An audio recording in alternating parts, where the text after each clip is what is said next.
तर अशा प्रकारे आपला नारळी भात खाण्यासाठी तयार आहे। मी 3 बार बासमतीचा बनवला आहे। तुमच्याकडे इंद्रायणी राईस असेल तर त्याचाही तुम्ही बनवू शकता। नारळी भातासाठी साहित्य घेतलंय। 3 बार बासमती राईस आहे हा, 1.5 वाटी, ही 1.5 वाटी आहे आणि अर्धा तास भिजवून घेतलेला आहे धुवून स्वच्छ। आणि इथे पाऊण वाटी साखर, अर्धा नारळ, या नारळाचं दूध काढून घ्यायचं आहे मिक्सरला लावून। आणि आवडीनुसार वेलची पावडर, काजू, मनुके। तर मी डायरेक्ट आता 1 पॉट रेसिपी आहे ही, छान सुंदर पटकन बनते। 1 वाटी 3 बार बासमती राईस 1.5 वाटी पाण्यात भिजवून ठेवलेला अर्धा तासासाठी। आणि आता ह्याला शिजायला ठेवू। नारळाचे काप करून छान नारळाचं दूध काढून घेऊ। आधी इथे नारळाला असं वरून सोलून घेऊ, जेणेकरून हे काळं आहे ना याची चव त्याच्यात येणार नाही। असं सोलून घ्या। नारळ छान सोलून घेतलेला आहे। पीस करून याचं दूध काढून घेऊ, किंवा डायरेक्ट असाच वापरला तरी चालेल, की डायरेक्ट मिक्सरला लावून। इथे नारळाचं दूध काढायची गरज नाही, बघा किती पांढरा शुभ्र असा नारळाचा चव झालाय। इथे छान आपला भात शिजतोय बघा। आता या शिजणाऱ्या भातामध्ये हा नारळ घालायचा आहे।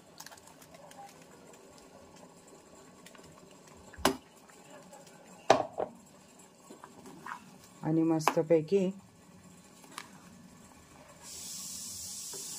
शिजू द्यायचा।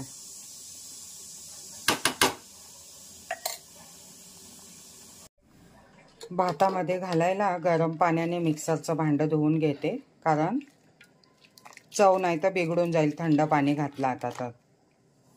मिक्सरचं भांडं धुवून पण भातामध्ये घालू। भांडं धुतलेलं पाणी घालू, छान ढवळून झाकून 10 मिनिटं शिजू देऊ।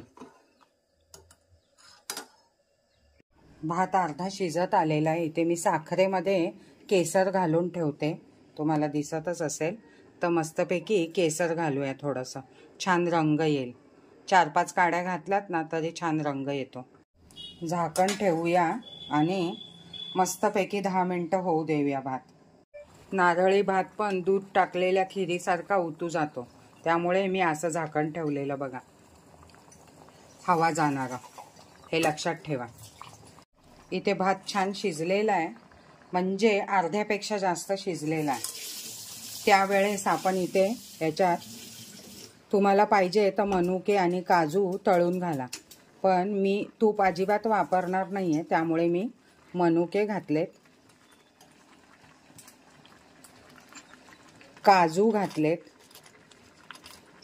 कारण अर्ध्यापेक्षा जास्त भात शिजलेला आहे। आणि आता साखर घालणार आहे, कारण साखरेचं पण पाणी सुटतं आणि ते आळलं पाहिजे म्हणून छान असं बघा। आणि केसरचा छान रंग यायला लागलेला आहे, तुम्हाला मध्ये मध्ये दिसतच असेल पिवळसर भात, तर छान असा केसरचा रंग यायला लागलेला आहे। आता वेलची पावडर आपण अगदी शेवटी घालणार आहे। हे बघा साखरेचं पाणी सुटलं, मस्त असा केसरचा रंग यायला लागलेला आहे मध्ये मध्ये, आणि छान असा बघा कलर दिसतोय। आता 5 ते 7 मिनिटं अजून शिजवून घेऊ। इथे पाहताय तुम्ही आपला नारळी भात मस्तपैकी तयार झालेला आहे। अगदी थोडंसं किंचित असं पाणी राहू द्यावं। आता मी या स्टेजला याच्यात वेलची पूड घालते। वेलची पूड सगळ्यात शेवटी घाला, जेणेकरून त्याचा सुगंध छान मेंटेन राहील। हे बघा, आणि छान असा भात शिजलेला आहे। आता 5 मिनिटं दम दिला ना ह्याला की छान असा भात तुमचा तयार होईल। आणि बघा केसरचा पण रंग यायला लागलेला आहे, हा केसरचा छान असा रंग येतो इथे। 1 पॉट रेसिपी आहे, कुठलंच तूप वगैरे वापरलेलं नाहीये, अगदी इझी आहे, कोणीही झटपट बनवू शकतं। तुमच्याकडे जर नारळ फोडण्याची, नारळाचं दूध काढण्याची वेळ नसेल, सोय नसेल, तर तुम्ही मस्तपैकी नारळाचं दूध मागवू शकता आणि बनवू शकता। रेडीमेड नारळाचं दूध मिळतं। तर अशा प्रकारे आपला नारळी भात छान असा बघा तयार आहे. 5 मिनिटं छान झाकून ठेवू वाफेसाठी. छान असा गरम नारळी भात तुमचा मस्तपैकी बघा तयार आहे.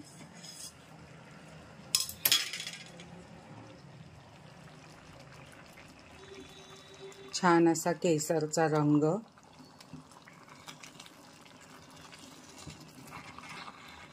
काजू, मनुके, नारळाचा चव आणि यात दिलेली सगळ्यात महत्त्वाची टीप ती लक्षात ठेवा की नारळाचा जो मागचा भाग आहे काळा तो काढून टाकायचा आहे, तर तो नारळी भात छान दिसेल आणि मस्तपैकी चव येईल त्याला. तर अशा प्रकारे आपला नारळी भात खाण्यासाठी तयार आहे. मी तिबार बासमतीचा बनवला आहे. तुमच्याकडे इंद्रायणी राईस असेल तर त्याचाही तुम्ही बनवू शकता.